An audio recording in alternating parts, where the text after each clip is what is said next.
நோஸ்ட்ரோமோ முழுவதும் அலாரங்கள் ஒலிக்கின்றன. சுய அழிவு நேரம் தொடங்கிவிட்டது. ரிப்ளி ஓடிக்கொண்டே இருக்கிறாள். பின்புறம் அந்த ஏலியன் நிழல் போல தொடர்கிறது. ஒரே ஒரு வழி மட்டுமே மீதமிருக்கிறது. சிறிய தப்பிச் செல்லும் விண்கலம். கடைசி நொடியில் ரிப்ளி மற்றும் பூனை ஜோன்ஸ் மட்டும் தப்பிக்கிறார்கள். பின்னால் நோஸ்ட்ரோமோ தீப்பிழம்பாக வெடிக்கிறது. அமைதி. எல்லாம் முடிந்தது என்று நினைக்கும் தருணத்தில் விண்கலத்துக்குள் ஒரு அசைவு. ஏலியன் இன்னும் உயிருடன் இருக்கிறது. ரிப்ளி பயப்படவில்லை. அவள் விண்வெளி உடையை அணிந்து கதவை திறக்கிறாள். விண்வெளியின் அழுத்தம் ஏலியனை வெளியே இழுக்கிறது. ஒரு இறுதி முயற்சியில் ரிப்ளி இயந்திரத்தை இயக்குகிறாள். ஏலியன் விண்வெளியில் மறைந்து விடுகிறது.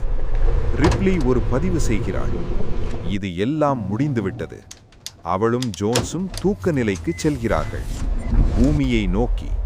பயம் தோன்றியது, ஆனால் மனிதன் தப்பினான்.